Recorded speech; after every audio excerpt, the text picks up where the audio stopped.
Great, well, if everyone's ready, I call this meeting to order at 6:33. Trustee Yamamoto, can you please give us a roll call? Yes. Trustee Bird Martinez? Here.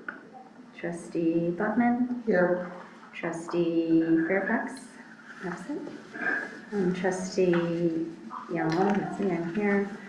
Trustee Wilkinson? Here. And President Bloom, also absent. Oh, I forgot about you. Trustee Rogers? Here. Oh my God, I have a list and I still forgot. All right. Great. And we received no public comments. So our next part then is, can I entertain a motion for the consent agenda, which covers the meeting minutes, the personnel reports, the partner reports, the financial reports, the executive director report, strategic priorities report. I was going to ask actually about the library core statistics. I didn't see that one, or did you guys see it? That's correct, it's not in there. Okay. It was next quarter. Yeah. Okay, oh, it's on a quarterly basis, got it. Yeah, can I get a motion for the consent agenda? Motion. Second? Great, all in favor? Aye. Aye. Awesome.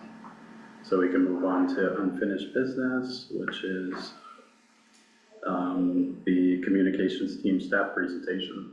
Okay, great.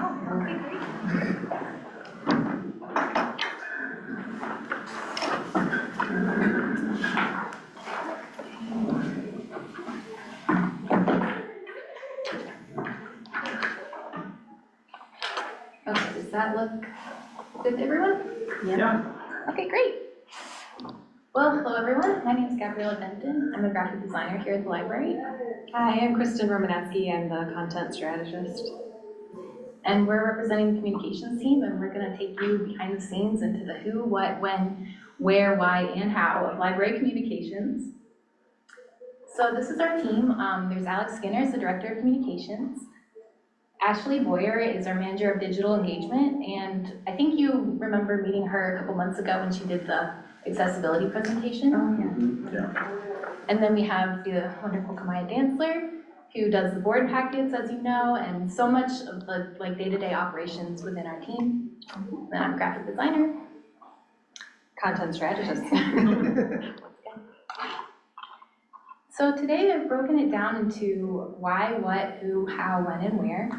And it's just going to be kind of like a bird's eye level view of all the different components of our library communications. We're going to spend a lot of time in the how, like how we actually reach patrons and community members, and then we'll talk about when and how often we communicate and where you can find our work. And this little line is going to be at the bottom of each slide, so you can orient yourself as we go through the presentation. So you'll know how long we have left.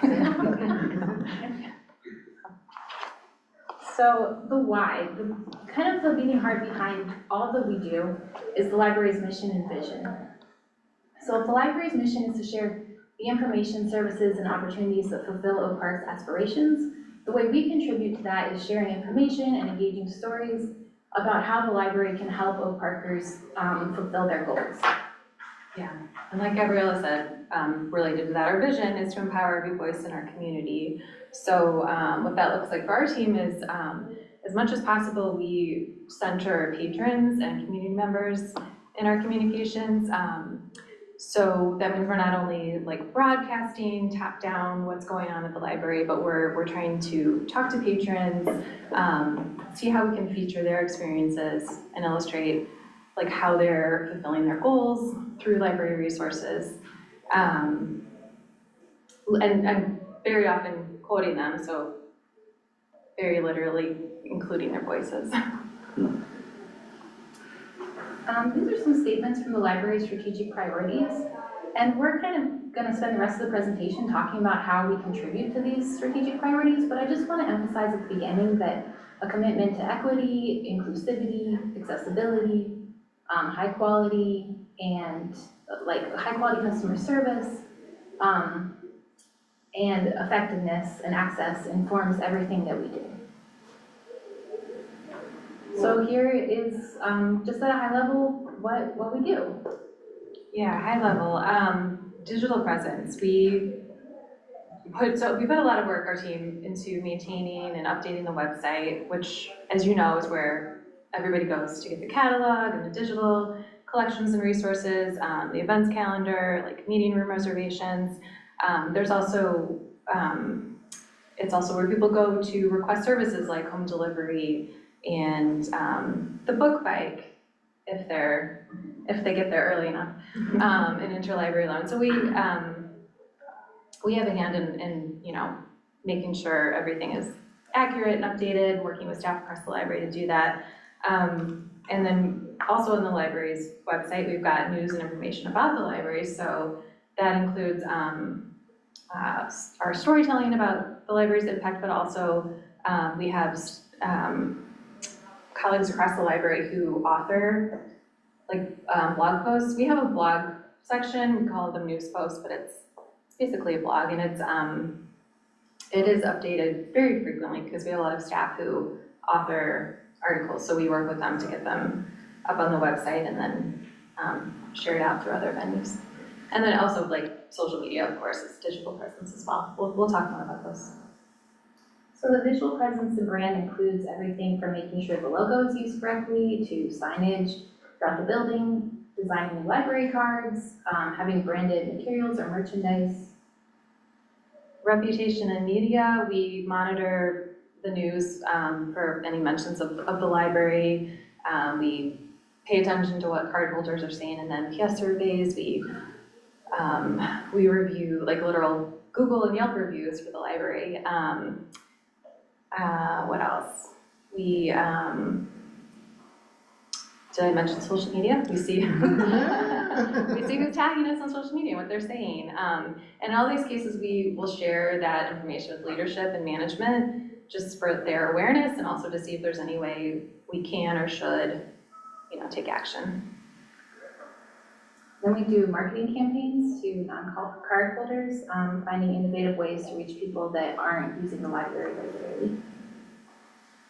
External communication, we'll talk more about this, but just basically we have a magazine, we have email, newsletters, social media. Sometimes we put editorials in places like the Wednesday Journal. And then lastly, promotion of events, resources, and collections. We manage the big picture of promotion to ensure that departments, resources, and events are all being fairly represented across all of our communication channels and that they're reaching patrons in a timely and effective way. Yeah, who we serve, library patrons. So everyone who's coming into the library or using our services, resources remotely, people are coming in, they're picking up our print calendars that Gabriella makes every month, getting our library emails that are tailored to their interests. We reach the wider community as well, like residents and business owners who may not come into the library regularly or at all, but they're still our important constituents. So, and a big part of who we serve are staff, other staff, because like Gabriella mentioned, we're supporting their programs, their initiatives, their collection work. We're also doing a lot of day-to-day staff requests, and keep seeing this. We'll get into that more as we go. So now we'll get into more specifics about how we actually reach each of the audiences that Kristen mentioned, and we'll start with our patrons. Yeah, so we've got these email newsletters. We have 10 that we send regularly. We also have a series, it's like a 4-email series for new card holders. It's our welcome email series. But we found that email is one of the best ways to reach patrons and community members.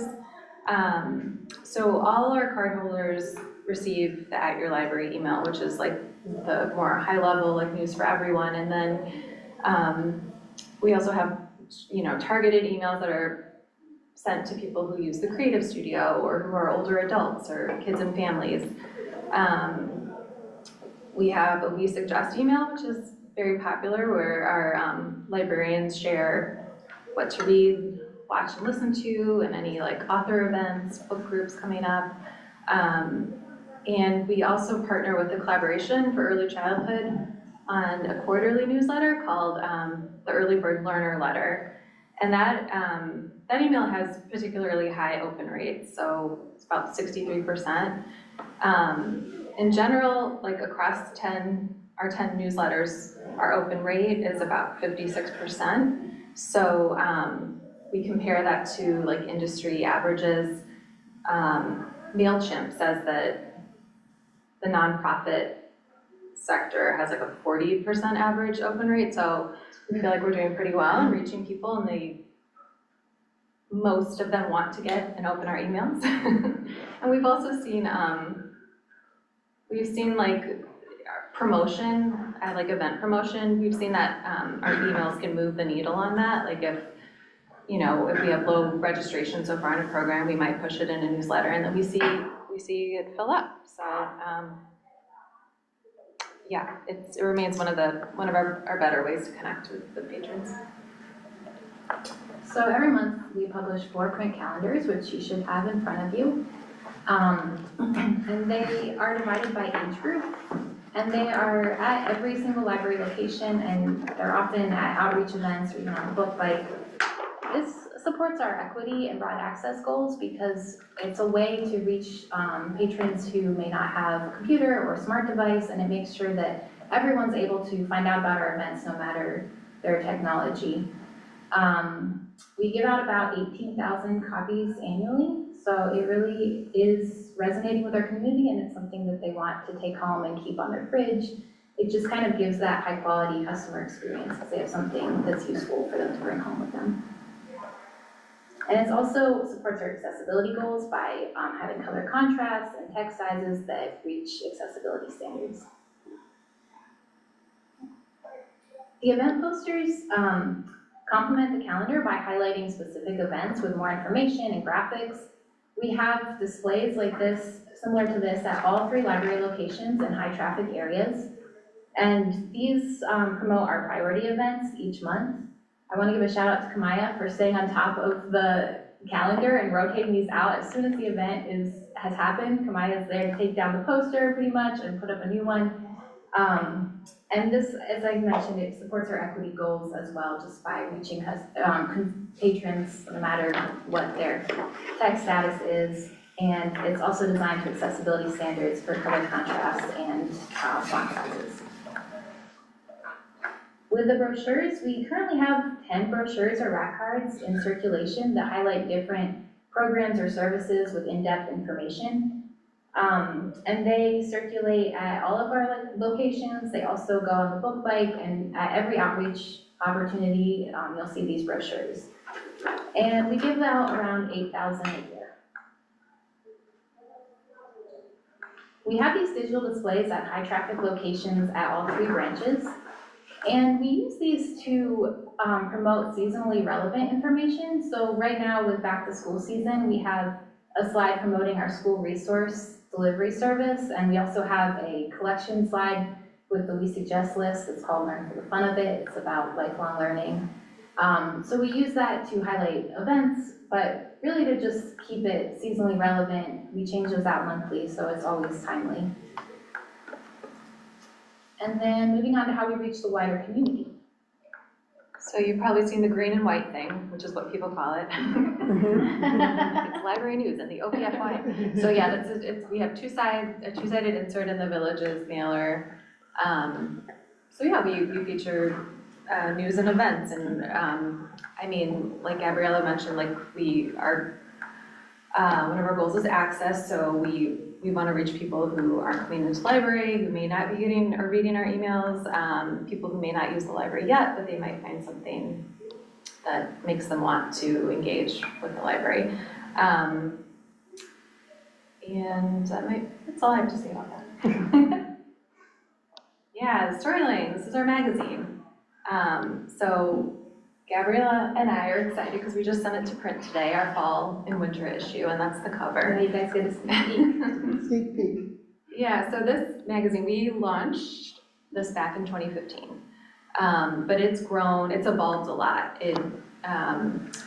We feature just more and more storytelling, especially about, like, this patron on the cover, Antonia, she uses the creative studio to record and produce her music.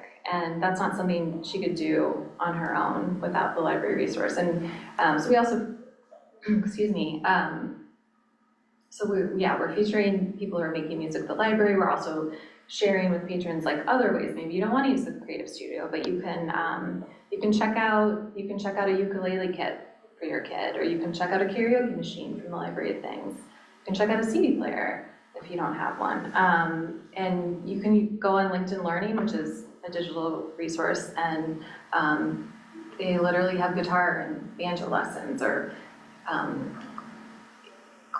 lessons on how to, like specific music industry things. So I don't know, we chose to do this issue as like our music issue because it's also coinciding, it comes out in September, which coincides with Library Card Sign Up Month. That's the ALA initiative, and this year their theme is a library card. It's all the right notes. So yeah, we just, trying to make things synchronous when we can. Anyway, but it's mailed twice a year to all of our households, and we hope it resonates. So we plan strategic marketing campaigns to reach non-card holders. Last summer, we sent a series of 3 postcards to 3,000 households, and that resulted in 919 new library cards, which is a 30% response rate. It's fantastic. And I think that just shows the postcard marketing really works in our community. So we're trying something new this year. We're gonna try a new mover postcard campaign. And the goal with that is to reach people, new households, within 1 to 2 weeks of them moving into their house in their park. And we just want to be one of the first groups to welcome them to the village and give them information about the library. So that's going to be rolling out probably later this fall, so stay tuned for more updates about that later. Social media, we concentrate on Instagram, Facebook, and YouTube. And we love to, we love to highlight local creators. So you can see some of our local creators up here, like visiting authors, creative studio users, artists who exhibit in the gallery and teach workshops. And then also, the people who come to the library for things like the book fair. As much as possible, showing not just like, here's an event that's happening in the library, but here are people who and what they did and what you might be able to do as well. So this was a new campaign this year. Around the end of 2025, Glen Ellen Public Library reached out to us to see if we wanted to partner with them on this Metro ad campaign. And so this was a joint ad campaign running on the UPW line, which goes from Chicago all the way out to Elburn, and it passes through, I think it's actually 15 libraries along the way. And in the end, all of the libraries came on board, and so we kind of pulled our resources and took out an ad together. And we decided on a public awareness campaign around all the things that libraries do that maybe people don't automatically think of with their library. So things like having an indoor play space, or renting tools and cameras, and like ways to kickstart your hobbies, or even to meet new people through a book club. That was kind of our focus for the first half of the year. So we're doing one 4-week-long campaign in each quarter of 2026. And so we've gone through 2 so far in March and in June and July. And we're starting a new one in September that's going to promote Library Card Sign-Up Month. And it's just been a really cool way to come together with all the libraries that, are on this line with us.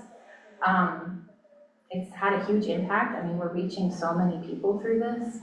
And it's really a great way to reach a prime audience of public transit users who, if you use public transit, you'd probably be open to using your public library as well. I had the opportunity to design the artwork for this, which was really exciting. And I wanted to focus on high quality photos of real people using library services.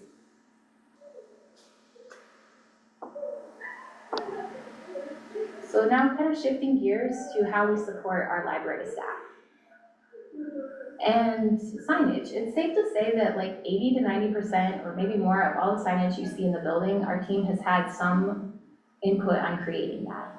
So this could be anything from the garage signage to directional signage, the signage on the bookshelves. As an example, I shared some photos from our multicultural collection, which kind of got like a rebranding a couple years ago, a new look. And then on the right, there's the pop-up library signage. That was a really cool project. I hired a local illustrator, Jacob Grant, to create our new mascot, Corny the Acorn. Yeah, Cornelius, right? And then I just created the branding and the signage to go along with that. And now we kind of have this recognizable presence throughout the village with our mascot. Yeah, so we help position our staff as experts, not only in Oak Park, but also in the wider library field. So we support them to be spokespeople for the media, and we will highlight them on social media as much as they'll let us.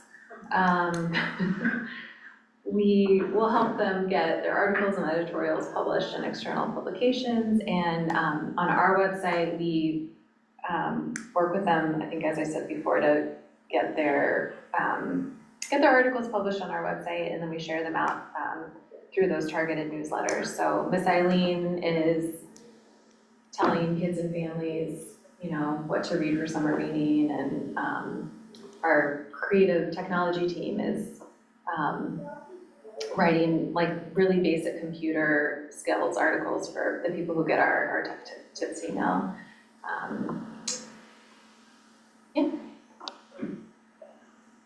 Yeah, and our team contributes a lot to the day-to-day operations of the library, things like creating name tags and business cards to the board packet publishing and lots more in between.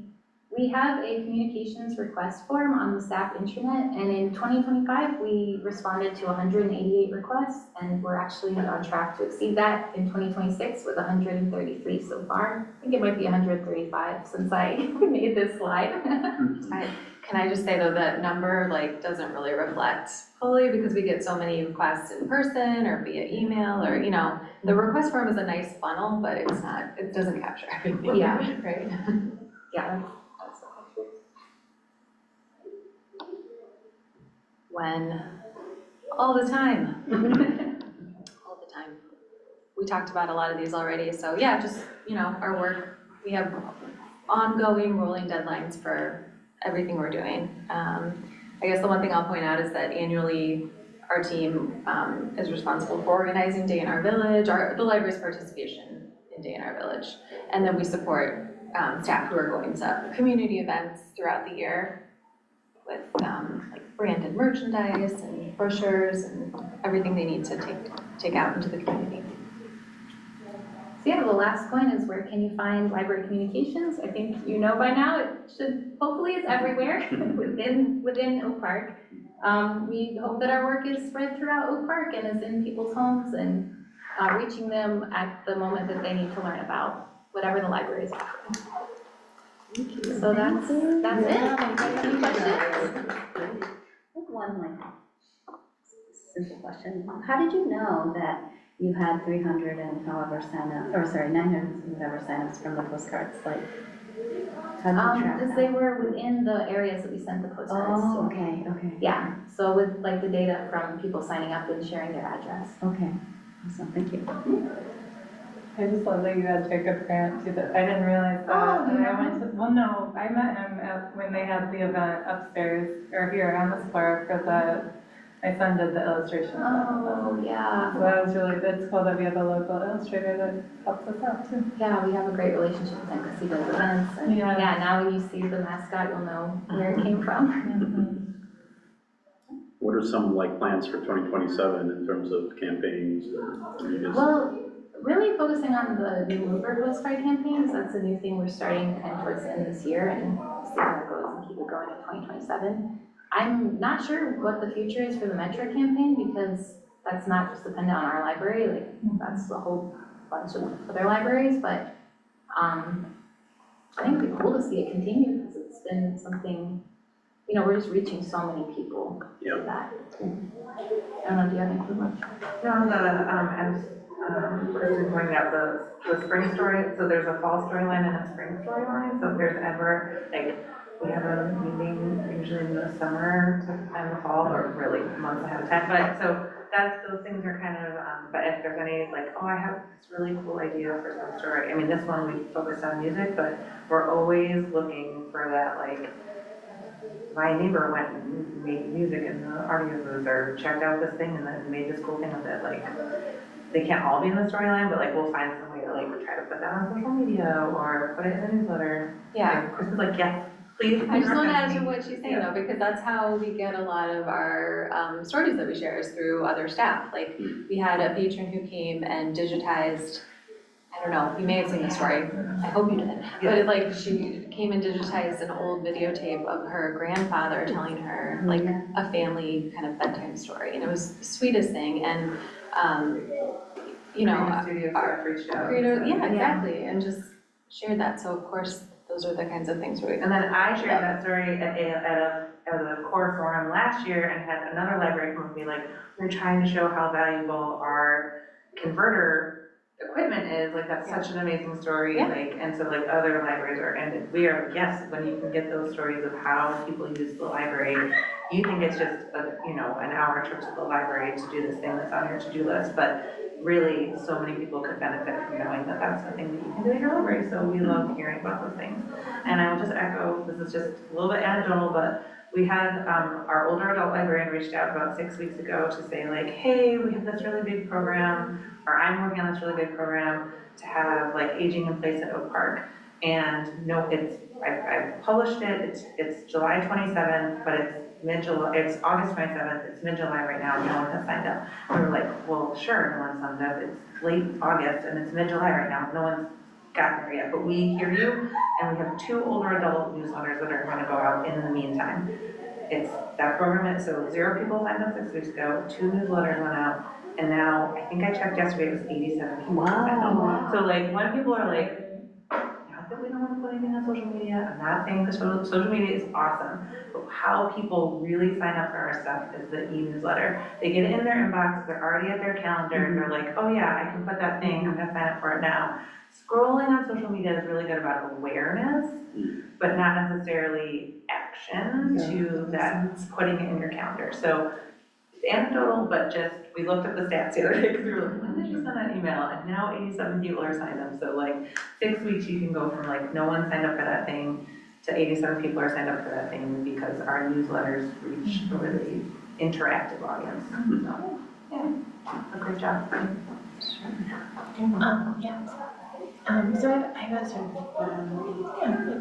high-level sort of question. How do you think about when you want to incorporate a new, communication channel or, output, or, versus sunsetting one? Because over the last 20 years, like 20 years ago, none of us had smartphones, and now 99% of us have smartphones. So like, just as an example, right, like the way that people get information changes.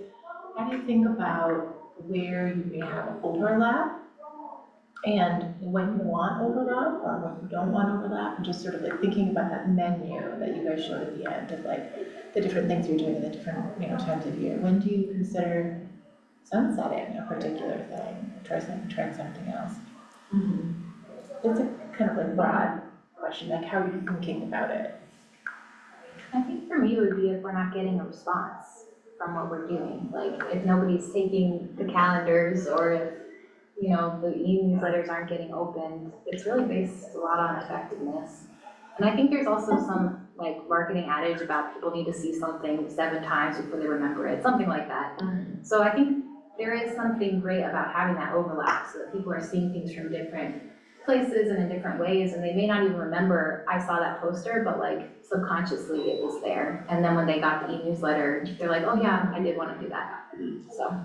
And I will say that as a team, the team has a really awesome content calendar for the whole year, so we're gonna start working on that probably in a few months for 2027. And so we know that we can't necessarily, nor do we want to plan out December of 2027 right now, because what's gonna change in a year, what's gonna be relevant, but at the same time, we know that the holidays stay the same, or school always starts in September, library card sign up month is always in September, like, we can start to kind of plan out some of those things. And so I think there's a constant looking at it, and we look at that every week. Like, every week at our weekly meetings, we look at the content calendar for the next few months. And so planning out for the year, but also reviewing, here's what's gonna change on the website, here's what's gonna go into the OPFYI, here's what's gonna go into the newsletters, this is what's changing on the website today or this week, like, and so we're constantly reviewing those things, which also helps us know what's working, what's not. And as a follow-up, it seems it would be easier to get like the digital content. You can see the open rate or how many people it's reaching, but Yes. some of the stuff like the Storyline magazine, how are you able, if at all, to assess if people are reading it? Yeah, we're not. I mean, we're getting anecdotal evidence. Like, I mean, Billy has told me before that his neighbors talk about it and enjoy getting it. So that's been a hard thing that I've thought about too. And like over the years, I mean, we started doing this in 2015. So over the years, we've had a lot of conversations. Like, do we keep doing this? Like, yeah, print is not dead, and especially.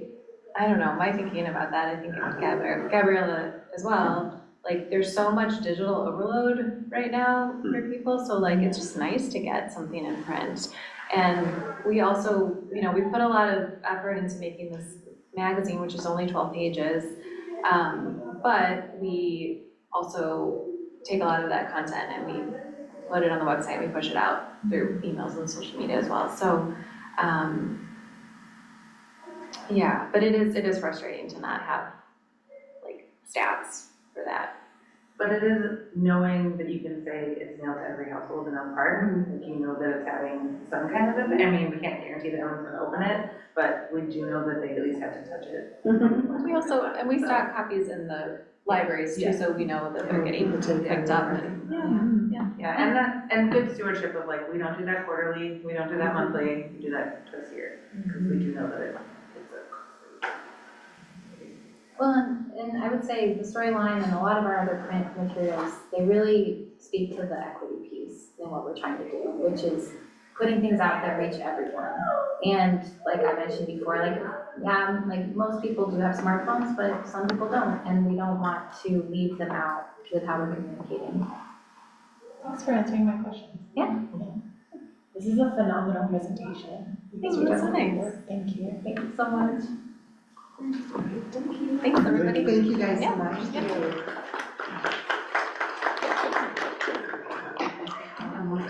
None of it matters if nobody talks about it. Can I ask? I heard a rumor that there's gonna be more, like more. We are talking about it right now, yes. Keep us posted. Will you keep us Keep posted? us posted. Mika has to get ready to work this night. Yeah. I will say that we learned a lot from the first round of the store essentially, which is like, and what moved and what didn't, and what do we not need, a lot of, and what like hats, man. Hats? Hats. So do you like a dad hat or do you like a trucker hat? Like a winter hat, but. Provide feedback. Oh, winter Yeah. hat. So, anyway, we're welcome to suggestions, but I also think we learned a lot around like what worked and what didn't work, and we're gonna keep learning as we do round two of. Oh, no, I just wanna buy it.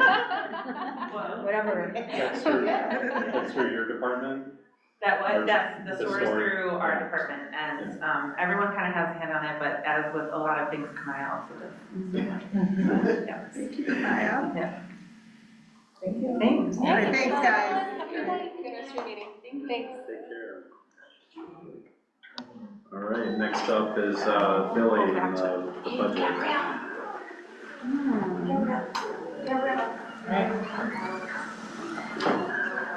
Let's do it.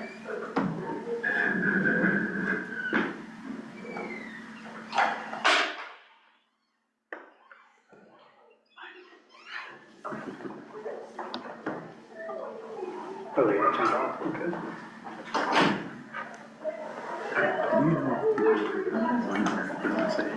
Like the review. Hold back. Guess it's in history.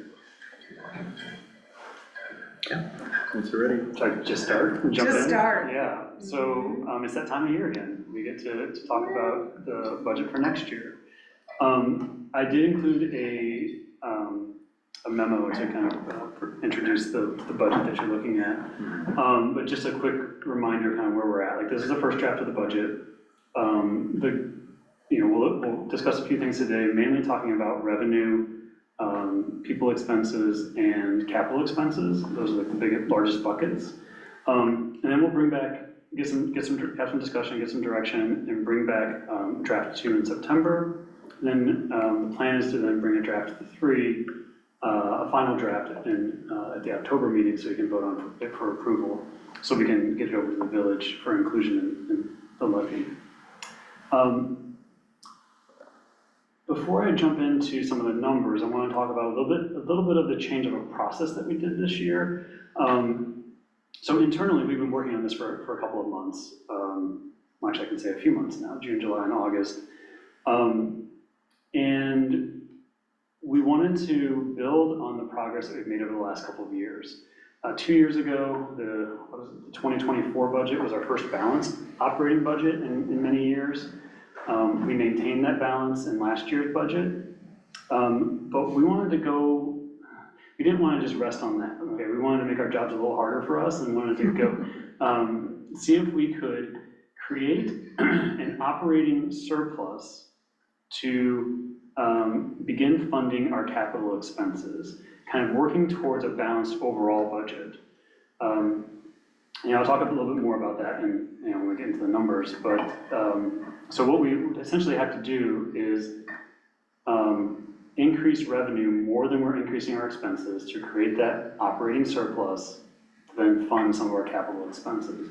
And in this first draft of the budget, we were able to create some surplus that starts funding some of our capital expenses. So I'm very proud of the work that the leadership team and the management teams have done up to this point to get us to this draft 1 budget.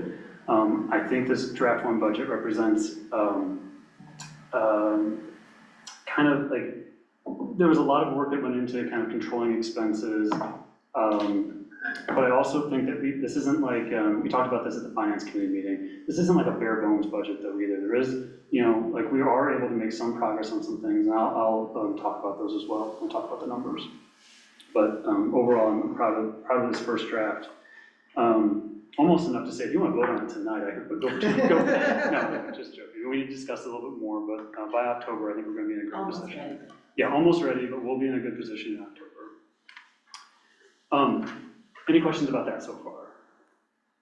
I have like 2 really small questions that when I was looking at revenue, I was wondering, sales, is that what the merch, is that what we're thinking? Yes, yeah, I'll talk about, I'll dive into the revenue.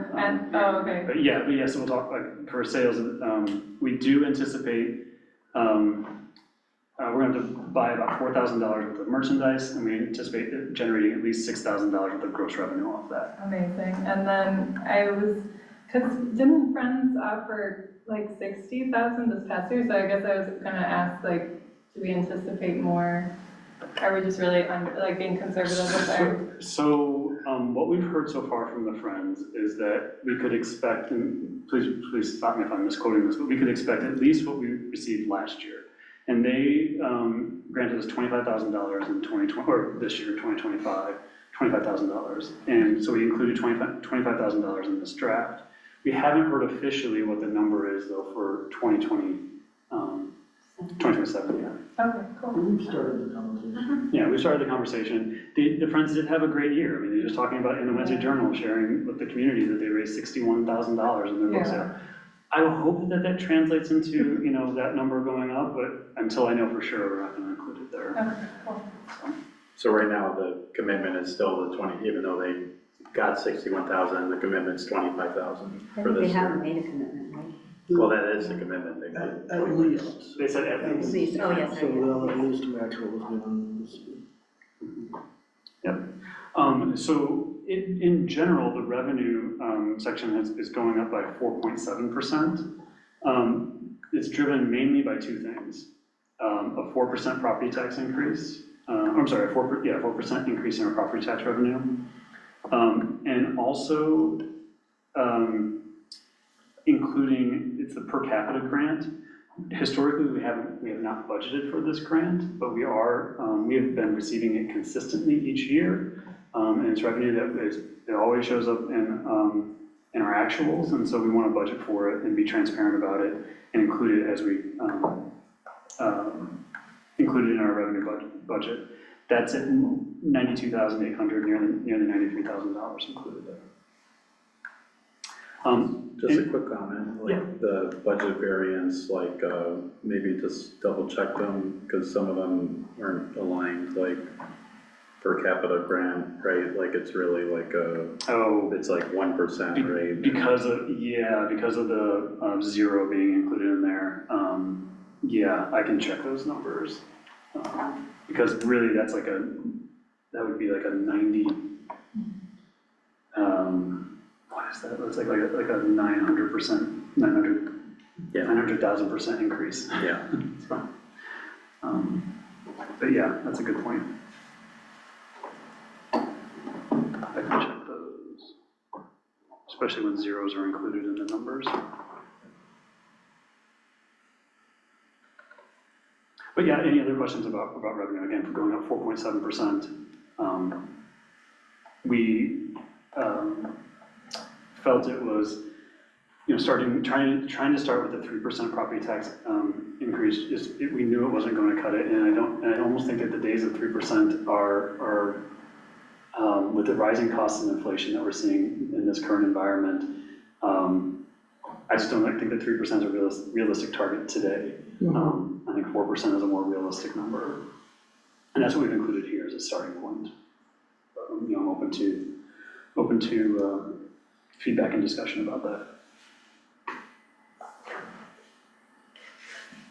Hearing none, moving on. Yeah, I think it's a great, I think we discussed it at the finance committee, I think it's a good number. Okay. Yeah, a good number, a fair number. Fair number. Yeah. And the other big section I wanted to talk about, and we'll move on to expenses, but I'm not going to focus on like the 80 lines of the expenses today.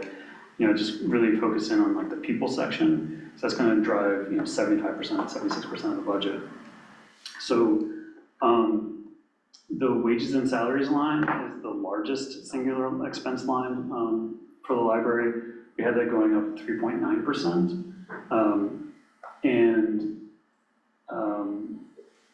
That would include an average of 3.9% pay increases for staff. I'm not saying average of 3.9% pay increases because that's not what every single staff member will receive, but that's what the average is. I think the range is 2.5 to 5%. And it depends on where staff fall in their pay range.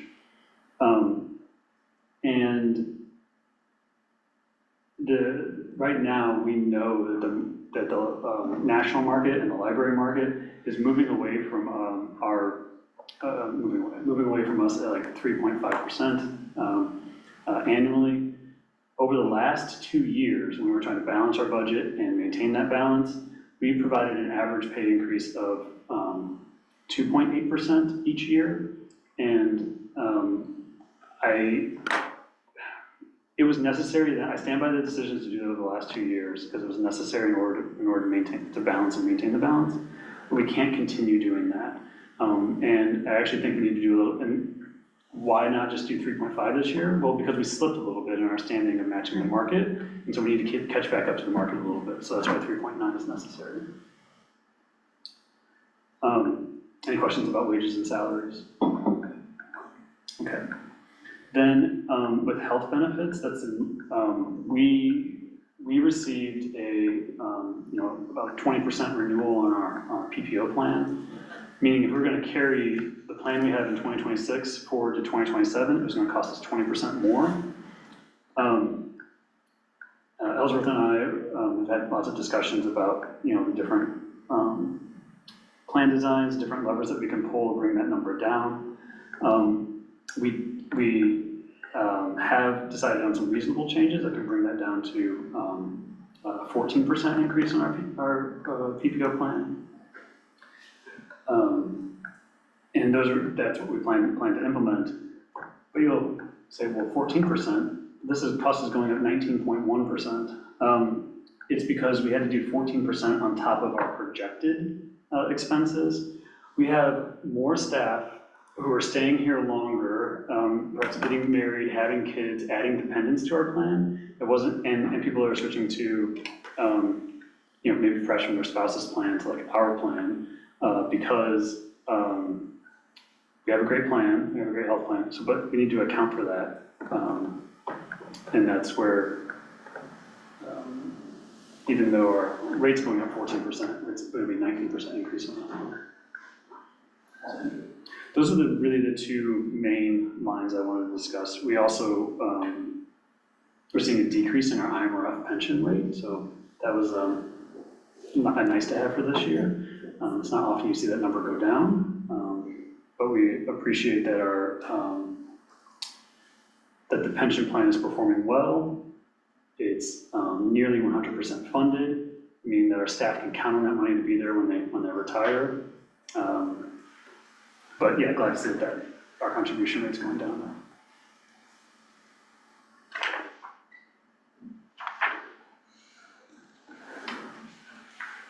Any other questions about I reviewed this mostly with the finance, all those details with the finance committee, and 3 of you were sitting here. So, Yes. yeah.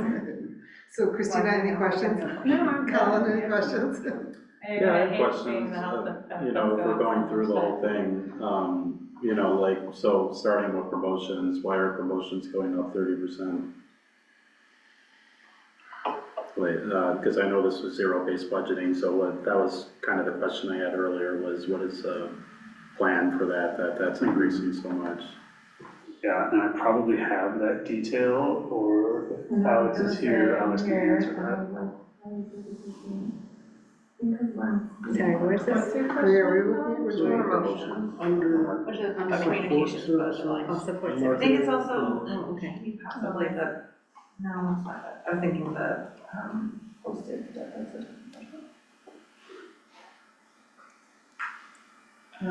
That's an increase of $3,000. It's still, the budget, we have to be real about this. It's a deficit of, this budget right now is a deficit of $272,200. We had an operating surplus in 2024.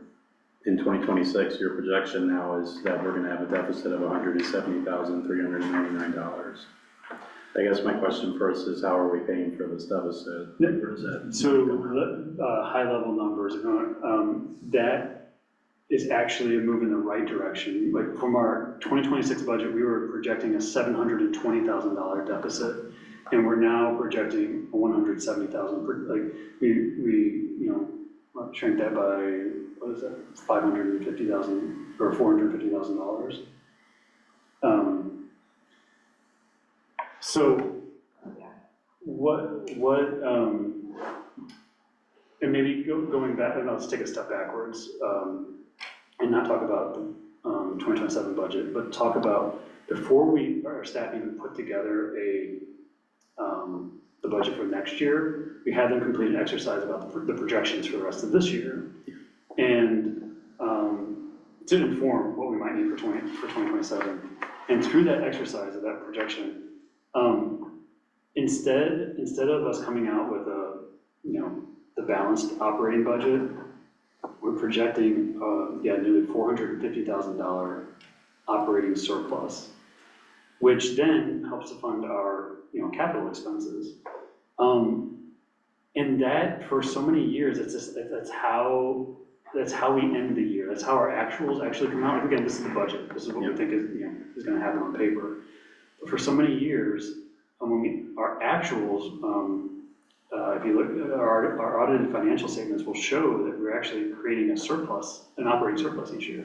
And that's what helps to fund our capital projects. What a lot of this work is doing is kind of making a lot of the work that we did for the 2027 budget is to put closer to actual numbers. Like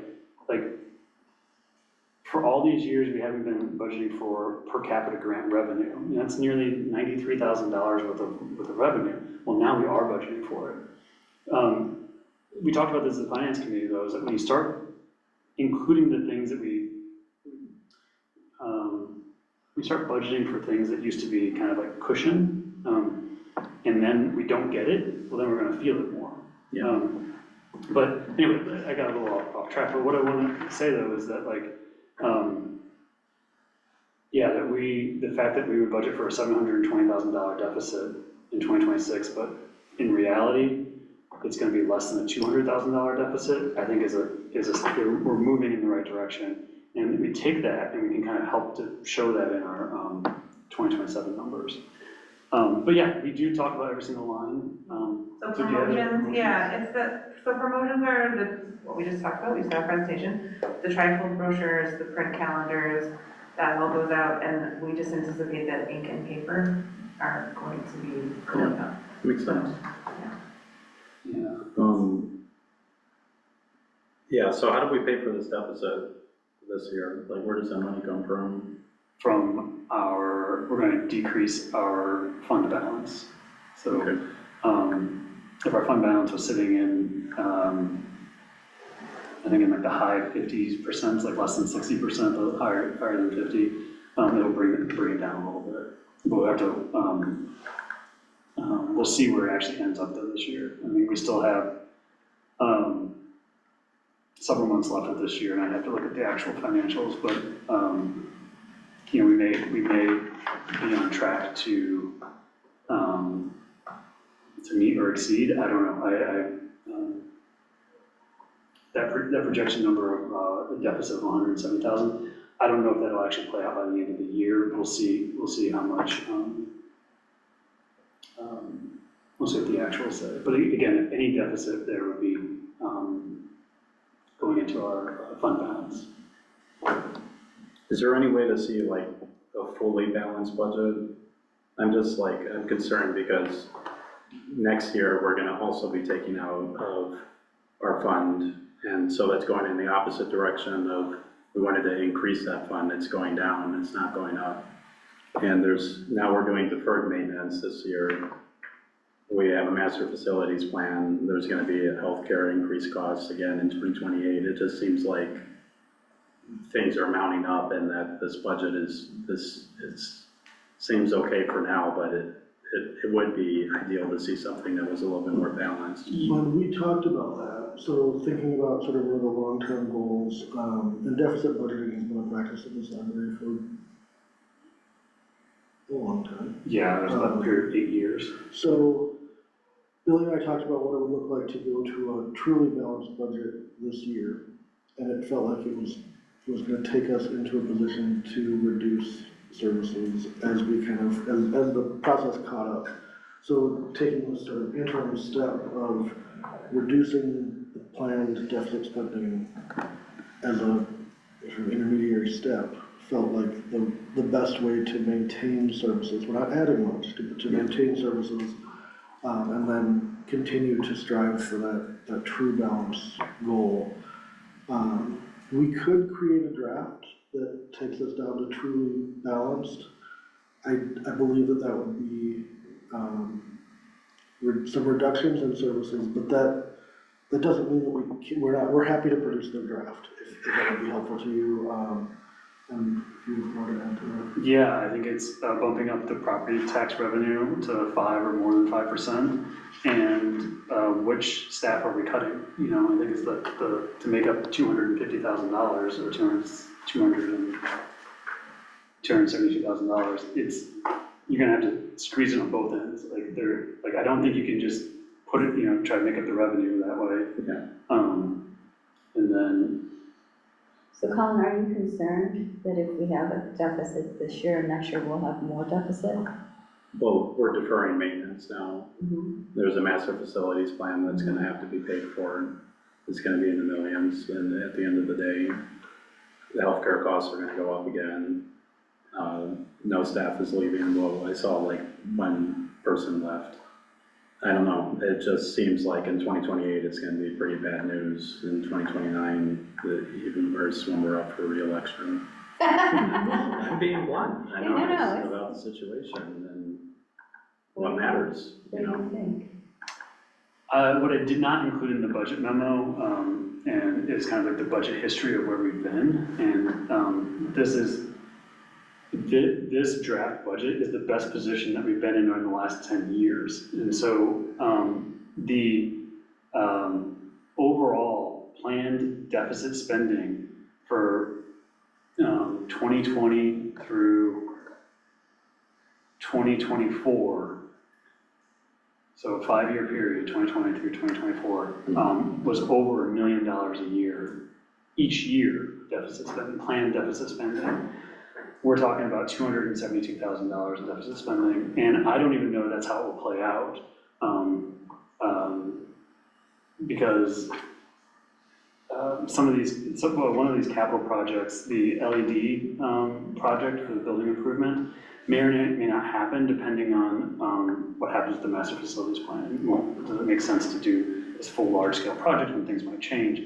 I don't know. I was feeling very positive about it until the last few minutes. I mean, it looks good. What I'm concerned about is the master facilities plan, the increase in healthcare costs that are inevitably going to happen again.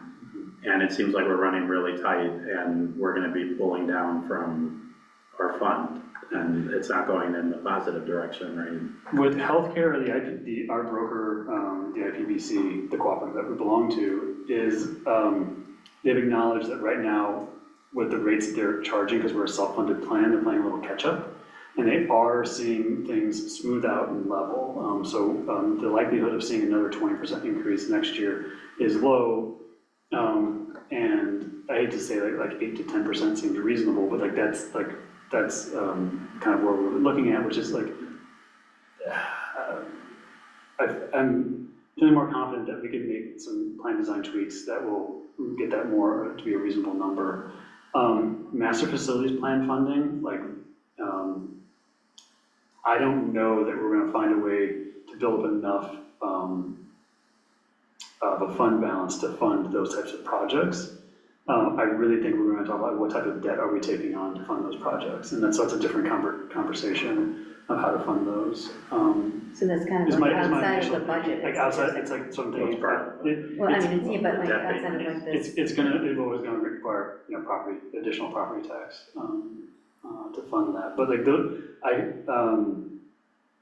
anyway, I guess my original point was, looking at the last, 10 plus years of budget history, this is the first time there's ever been a operating surplus projected, and the first time that the overall deficit's been less than 600,000. So, I feel that was. Yeah. No, thank you for that. But also in the last 10 years, when have we spent millions of dollars in capital improvements? There's been a couple of years that were planned, and I don't know what the actual costs were. I have to go back and get that history, but there are 2 years where one was just about $1 million of capital expenses, and the other one was just. But replacing two times replacing our chillers at $250,000 a piece plus added to those. In the Maze project, I don't know how much that was, but that was in 2015. Yeah.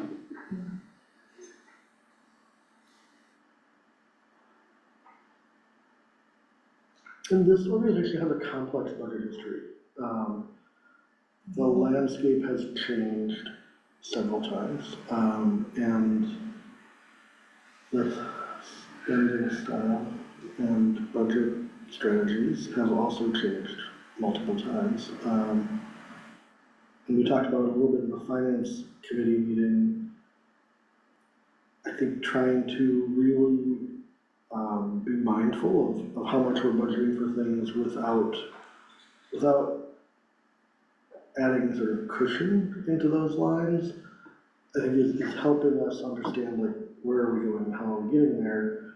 But it also comes with a risk of, that means your cushion is gone. So instead of saying, okay, but there was a 4% overage built into that, if we see an overage on a line that may or may not be within our control, then it becomes balancing against another line. And so this is, I think that I want to balance really good stewardship with community experience and staff experience of, I don't want to push a change in a way that creates sort of a shock, and that does mean a little bit of suspension of disbelief, like that we're going in the right direction. We have the numbers to show, you know, what we're thinking and the historical numbers. But again, we can create a draft that shows whatever scenario you'd like to see. I do believe that we'd be talking about service reduction. And as Billy alluded to, so much of our operating cost is in personnel. Yeah. That's, Well, that's obviously not my recommendation, but I think maybe, I don't know what you guys think for the public to see, to understand why we're voting for a deficit. It might be good to have that evidence, hey, this is what it is, if this is what a balanced budget looks like, it's Like bad. what it would require. Yeah, whatever. That's kind of like what we did last year, a little, like, not for a balanced budget, but just like what we were asking, like, what's the dream budget? I mean, I don't want to put more work on you all though, but it does make a good, strong case to the public of just like, if that's totally out there, then, and this makes sense. Like, I think we can argue it either way though. I feel pretty comfortable with what you've already done, but I hear Colin's concerns. Yeah, and I will say that my initial goal when we were writing this was to balance the overall budget, to see if we could balance it. And when I started thinking about like what that would take to do it, it was like levers I wasn't willing to pull. And you start doing it on the backs of your employees. Yeah. And so but I do think that if you wanted to see a completely balanced budget, I think it would mean is a 5 or 5% property tax increase. Then we got to find about $150,000 worth of operating expenses to cut. so drop the increase. You drop the pay increase, I think there's a couple other levers we might be able to pull here and there, but, are we willing to cut even deeper on the health insurance? No, I don't wanna see this. And so, This is making me upset. okay, that was my point, so like, that's where I started, but then where I end up is like, did we have to do this in 1 year? I mean, we are riding this ship, and we've been riding this ship for like, the last 3 or 4 years. We've been working to turn it, but to go from in 2024, budgeting for like a $1.1 million overall deficit to, with like a nearly $400,000 operating deficit, to now we're looking at an operating surplus, like balance the budget, and now we're looking at operating surplus, start funding some of our capital expenses. Didn't do it fully this year, but we are on our way, and I think it's Well, and as you said, we lost our we're not paying market price anymore, that's why we have to have the salary increases. So some of that cutting along the way and making it has made us lose footing in the pay we're doing now, So can we almost like, we're getting to the point, like, are we gonna be able to confidently say that our goal for staff salaries or philosophy for compensation is matching the market? It's like, well, actually, our goal is now lagging the market because that's what we're doing. And that's not, that hasn't been who Oak Park is, and so. I mean, here's the thing, I understand that it's a good argument, but I think it's also in some ways not a good use of time, because I don't think anyone sitting at this table is gonna vote for that. So why are we gonna make that, I understand your point of wanting to show the public that this is what it would look like, but I think we hashed out what it would look like, so I don't know if it's worth actually I think the we just time. have to kind of like take on the argument, like the talking points that Billy shared of like, if we wanted a balanced budget, services would get cut, staff would get cut. I think we can make that argument without seeing like an actual budget, yeah. I think so too. So with the next draft, what does that look like? Like what's gonna be changed based on? So there are a number of, like in all of these expense lines, their expense categories, there are placeholder numbers where we think that's what the number is. As we get closer to the end of the year, or as we get another month of information, we will get better data. Again, I think it's just firming up some of these expense numbers. Like even with the health benefits one, we have not actually informed our broker of what, like, yes, these are the plan design changes we want, because we're waiting for this conversation, but I need to inform them by Friday of what these changes are so they can implement them. And so once I have the final numbers, then I'll be able to give you a more firm number there. So everything will start firming up, and they're not, right now, there's a number of placeholders in here. And we're fairly confident in their fair numbers, but there's gonna be some moving around of some figures. So we might yet still see that overall deficit decrease, or you also might see the overall deficit increase slightly, but it's gonna be in that $270,000 range. I have a bunch of little ones, but I'll email them to you. Is it about like other expense? This Other is expense very lines? little, Okay. so we'll talk about it later. Just to reiterate, we can produce another draft, and that could be as simple as you want to see a draft with a 5% versus a 4. It can be I would rather us do the work in preparation for the meeting and be able to have that fruitful conversation than have people left with questions. So it's okay if you want more, if you want to see more drafts, we can do that. Not me. No, but if Colin wants, Yeah, but I want whatever Colin wants. Nope. That's not how things work. But, I would like to see, to be honest, a balanced budget. I would like to Balanced see- overall budget. Yeah, I would like to see what that looks like. I hear from both sides of this debate over whether to spend the time to create it or not, but I also might add that it might actually be helpful for us for next year as we start sort of thinking through some of these, shifts that you mentioned and what will happen once we have a facilities plan.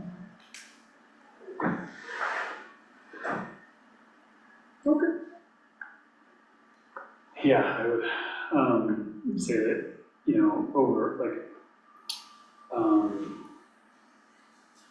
it's funny that we're even able to have this conversation today. Like, I would say last year or 2 years ago, to ask for balanced overall budget, I would say, we are what? 530 people or something. Yeah, and so now that we're within, $250,000 of it, like, oh, well, I'd like to see it now. So like, I think we can get there. It's like, what levers are we going to pull to get there? We'll have to do some conversations about that.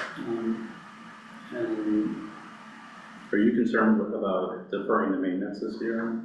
Or is it really like not to defer? You mentioned deferred maintenance. I don't know if there's any. Because of the cost down, because. No, it's just because the way it was written, it sounded like that you were holding off on doing, Like it was more about we completed some projects. And Yeah. like, because we completed those projects, we're at a sort of holding pattern, and we know that there's more coming, but it's not that we're deferring things, it's not that, my understanding really. Yeah, there's nothing Yeah. critical that needs to be done that There's we're not nothing, doing. okay. It's more about like, we're not going to like redesign a middle and high school sport services space because there's already a better plan coming to redesign that space. So you're not gonna We're not make gonna knock walls. down this wall Yeah. and do this because like, we're not gonna do any of these one-off plans, we're waiting for the larger yeah, plan. so there's not like something crumbling that we're. No.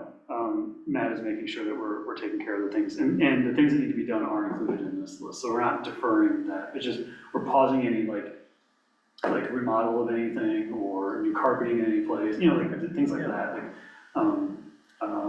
if anything's at end of life, we replaced it or plan to replace it.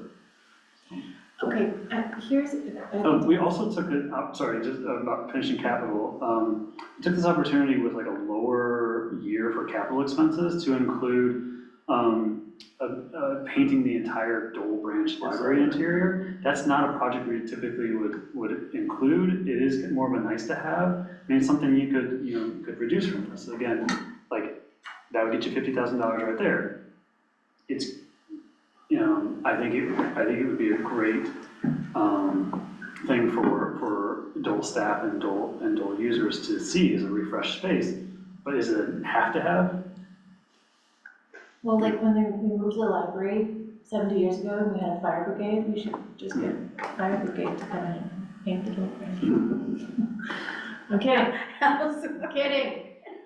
But, I wanted to ask your perspective, Billy, like if maybe you could share, like how do you see the question that I hear in Colin's concern, which is when we finish our strategic facilities plan and are looking at a series of high expense, capital expenses, how are you feeling looking at this budget and looking into sort of the past and the future about the position that we'll be in next year? I kind of put them into two different buckets. I kind of talk like the work that we're doing today is in one bucket, and that work that you're talking about is like, we do not have the cash available to fund like this. I don't even know what the price tag of these projects are yet, but like, that's so much cash you're talking about that we don't have. So we're going to explore alternate funding sources. So like, to me, that's a whole different conversation that we're gonna have to. Like, we're not gonna find that money. Like, you're not gonna be like, oh yeah, we would just use our fund balance, we'll just use our fund balance to pay off that renovation project. That might work for like a small section of it, but not for, and also, are we going to try to do it all at once? Or are we gonna phase it in over many years? And I think like, I think we're gonna have to bring in a consultant or two to kind of walk us through what that will, what our options fully are there. So I'm viewing that as kind of like a whole separate bucket. I do think that we need to get our, so back in this bucket with the budget, I do think that we need to start getting to a balanced overall budget so we can kind of pay for our capital and still have capital improvements. But I view this whole strategic facilities plan project as like, I know that that's capital, but like I'm viewing those as like separate capital, like the ongoing maintenance capital versus like this like large renovation capital. Sounds like we're gonna have some difficult conversations next year. Yeah, but We have a better sense of what those costs are going to be, but this is the first time that I've understood that we potentially anticipate taking on new forms of debt rather than using our capital. so our it's like balance. how fast do you want to get it? How fast do you want to get it done? Because if you complete the strategic facilities plan process and we get a cost estimate at the end of it, and you want to get it done within a year, we don't have that kind of cash. You want to get it done 10 years from there, we might be able to work towards that, but in 10 years, that cost estimate is not going to be valid anymore. So, yeah, these are all discussions we're going to have, but like when we updated the fund balance policy earlier this year, it is designed to move us in the right direction, but doesn't create the excess cash. You know, we'll have to work on it. I think that's what Colin's getting at, and I appreciate what you're doing. Is like, does this go far enough to help us build that fund balance? One of the things we've talked to the architects about with the facilities plan is having a plan that can be parceled out if needed. So we can look at those recommendations and say, yes, we want all of it for the community, but what we can do right now is to plan this small part. And so that might look like, there's a number of different ways to create funding for that kind of project. If we want to go in wholesale and do a multi-million-dollar project at one time, that changes that a little bit too. So then we think about, what does that funding look like? We've been very clear through the strategic facilities project that this is not going to become an immediate operating budget project. And I feel strongly that we continue that thought. Again, if we get recommendations back and we say, yes, adding an adult changing station to the library is in the big plan, but now that we have a cost estimate, we think we want to move forward with that sooner. That may come out of operating, but I think it's unrealistic to imagine that in the next few years we'll be loading into our regular budget process a renovation project. But part of that, I mean, it's when you're going from not having a strategic facilities plan to having one, the disadvantage is you've lost your trajectory, where you could normally go back and say, okay, so here was the plan 10 years ago, this is what has been done, this is what hasn't done, this is what's changed. We're now sort of popping something up that looks, it's going to look like we're behind, just by the nature of what we're coming into this conversation. But that's okay, because we're setting ourselves up for the next 10-year plan to have that infrastructure. And this doesn't imply anything was missed by previous library staff. I think this is a really typical place to be with our age building.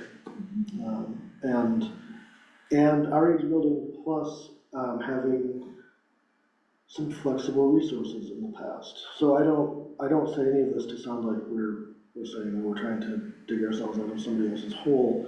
I think we're just being realistic about where we are and what the next step will look like. But until we see some valuation to the plan, I think that this is all pretty philosophical in terms of like where would we put these costs. The other thing about the plan is we may receive it, learn a lot from the process, and say we're not doing any of this right now. It is a non-binding plan. Well, we're paying for the work to be done on the plan, and then it becomes something different. I am very grateful that you asked this question and that you were sort of thinking 2 to 3 years out, and I am very grateful for the answers that you guys both provided, and I am quite comfortable. Yeah, no, I appreciate you guys looking into that, and, yeah, that's all I had. Don't mean to be tough or anything like that, it's just, I was reading it and, yeah, how stuff came to me. I think it's really good and responsible of us to be thinking 2 to 3 years ahead, and I'm hearing how you guys are thinking 2 to 3 years ahead, and we haven't had those conversations yet, so it really filled in a lot of, the gaps. So you do want to balance budget? I would like to see, I know, it's gonna look painful, and I'm not saying, no, like, that's what I want, I think it's important to see. Okay. I'll remember for that. Okay. I saw you do it, you had the calculator. Yeah. In the longer term, do we ever do like a strategic, plan, like a 10-year plan or like a 5-year plan or anything like that? For like, I'm just thinking financial because, like forecasting? yeah, forecast, yes, exactly. I mean, we have not actually officially done, we've done some like, basic stuff with like, our finance team will work on different things and put some numbers out, but, and we have in the past, but no, nothing recent. Yeah, I'm not suggesting that you do. What used to happen prior to me coming into this role is that part of the budget process would include a lookout into like 5 additional years or more, and include it in the same. So you have all the numbers you have in front of you with the budget one draft, and then also an additional 5 columns with like projected expenses out, and it became too much and unhelpful because really forecasting is a separate exercise from budgeting for next year. For sure. And I think, having a discussion about forecasting, perhaps like at the finance committee level, diving a little deeper into numbers of what the next 5 years look like is a fair thing to do. Yeah, I think that would be interesting to discuss in the finance committee and see what you guys all think. It's appropriate. Don't constantly want to come up with like new ideas and be like, really go do that. Yeah. That's not my intention, but it's some sort of forecast, like showing like, okay, well, we see where we're going, type thing with the healthcare, with the increase in personnel, everything. Like, it might be better to see like that with 4% property tax increase, what is happening with these trend lines, in the long term. Sound like a fun foray in Excel? After the budget meetings, yeah. Oh, you can certainly do it. It's just like, what do you anticipate, like staff wages growing over a period of time, or health insurance? It's like, could you have predicted we would receive 2 years back to back of a 20% increase? Sorry. So like these forecasting, it's like, it's a great exercise to kind of see where your numbers end up, but then it's also, well, what actually happens as you get closer. Yeah. Forecasting's an art. Yeah. Well, and these unpredictable times too, with a lot happening. We'll end up with one of those, trend line graphs with scenarios, like it could be between 5 and 95%. No, but I think it's a worthwhile exercise for, like the finance team and the finance committee to work on. Yeah. Yeah, After the budget. yeah, after the budget. Colin, I didn't mean to be glib, and be like, oh, if you want it. I think it's like, I didn't mean it that way. No, I didn't think you did. Like, I think it is. I think it's a great exercise, like, so what I just meant was like, yes. You're already in pain thinking of the idea of it. Yes, like emotionally, I don't want it, but I see the value It's of like it. watching a And horror so movie. you would want it. Yeah, I'm like, yes, that's not a bad thing. That is what I meant. no, I didn't take any ill regard to it. Yeah, and I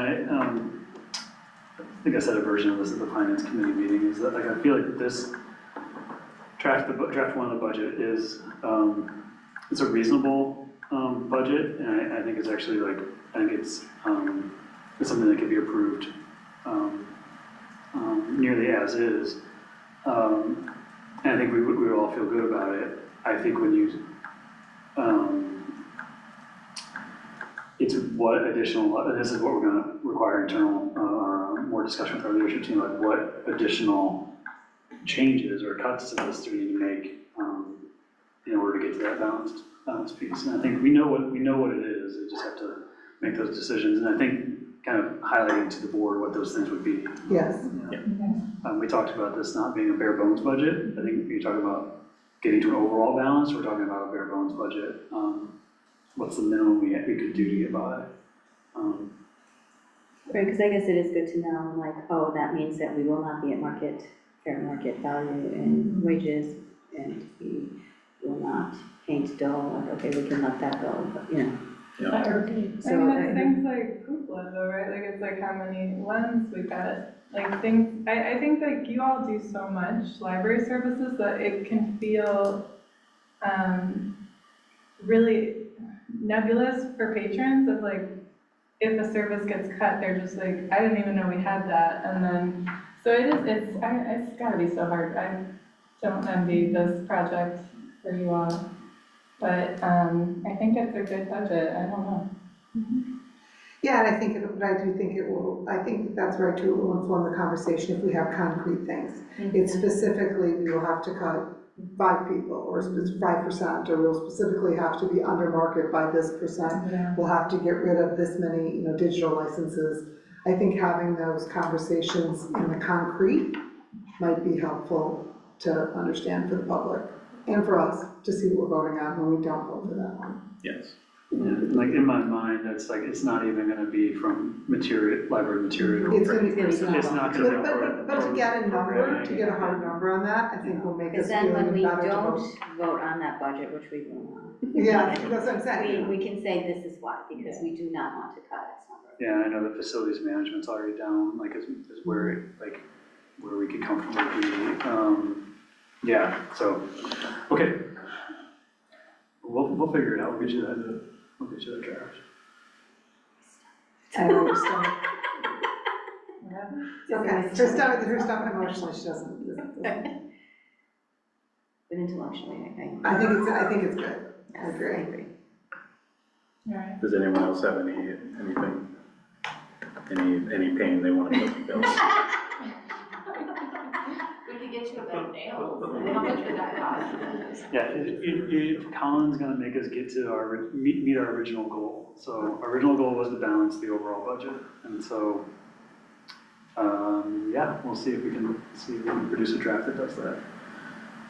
It will be valuable to see. So at the next meeting, we'll be presenting a more firmed up version of draft 1, like with, and along with The bed of nails version. the overall balanced budget that would require reducing $270,000 worth of deficit. Okay. In the balanced budget, is your expectation that the levy increase will remain at 4? No, the 5% sounds, I did just figure it out, I'm going to 5.25. yeah.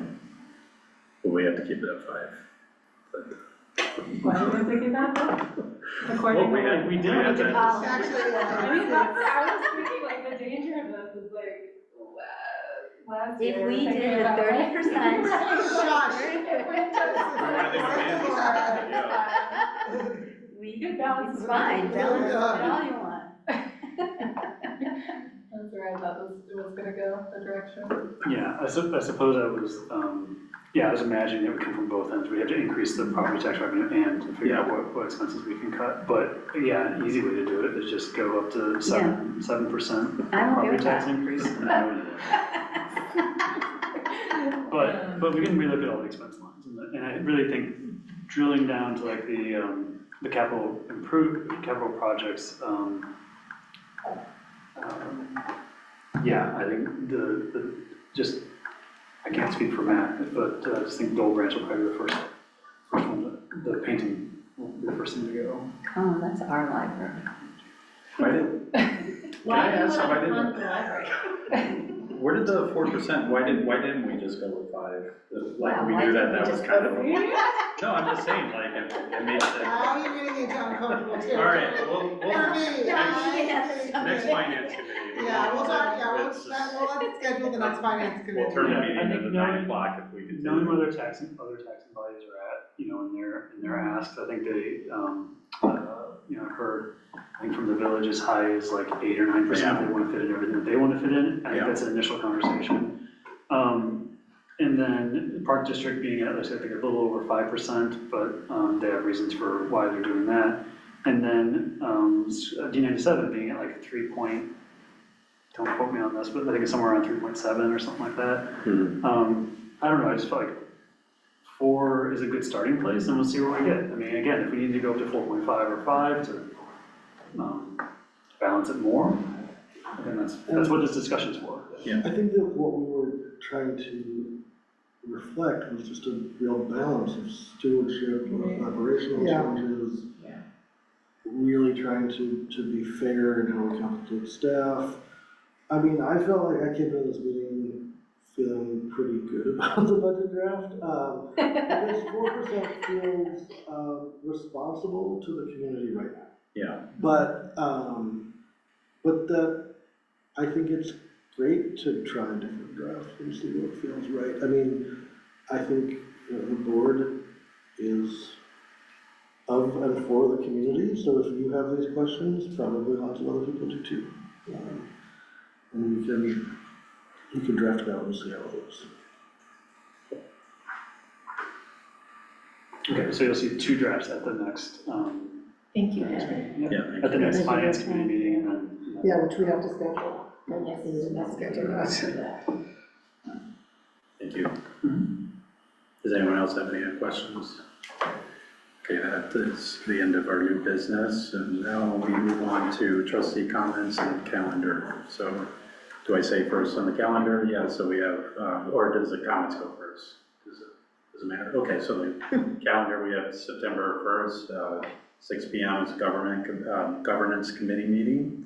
Wednesday, September 23rd is our next regular board meeting. And do we have trustee comments? Can we add a little bit of space to to schedule the finance committee meeting right now? Sure. So we need. When do we need to do it? We do, it's the 23rd.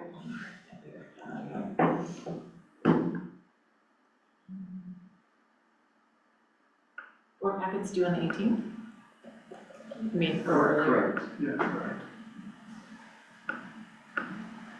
I will be gone that week, very far away. What we could do? We're looking at September, the week before our next board meeting. So I will be gone that whole week.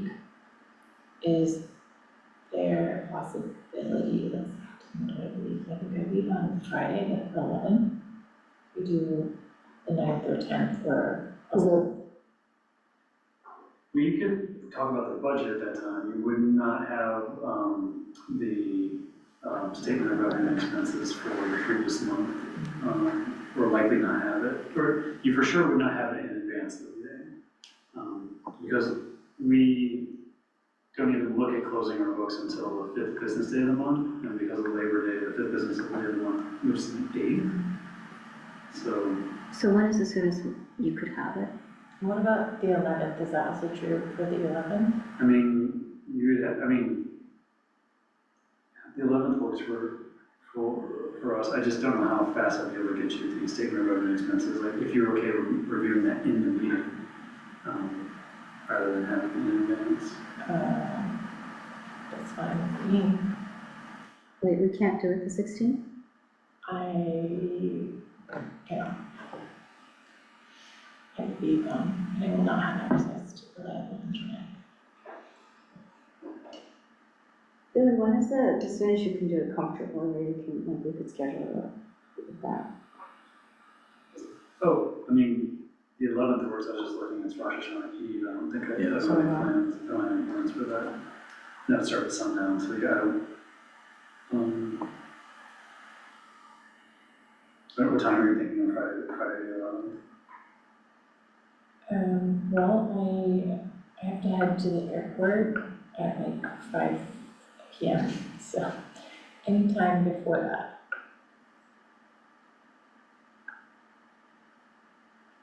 So I think to live it up to calling you work from home on Fridays.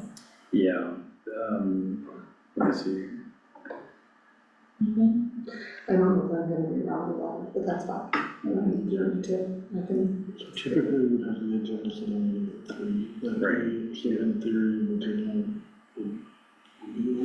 Okay. That's at 3. Like, but we could move that if we needed to. yeah, my schedule, like, I could do noon, I can do after this meeting, after our agenda setting meeting, I could do, What if we did it at, well, Billy, does it matter the time of day for you? I'm not available from 1:30 to 2:30, but Would you be able to have things for that meeting if it were earlier in the day? yeah, yes, I can. Annie, are you comfortable with, like, maybe not being at this meeting so we can do it the week after? Because I don't like having it so early. I don't think it's good. Because we're doing budgeting. What do we do when the chair of the committee is not? Someone else just chairs it. Yeah. Okay. is that okay with you? I see the logic. I can try to make it remotely, but I will be 8 hours ahead and not have reliable internet. So, and why don't we schedule, yeah, if it's an evening thing, it'll be the middle of the night for me, so. I want to schedule it on the 16th.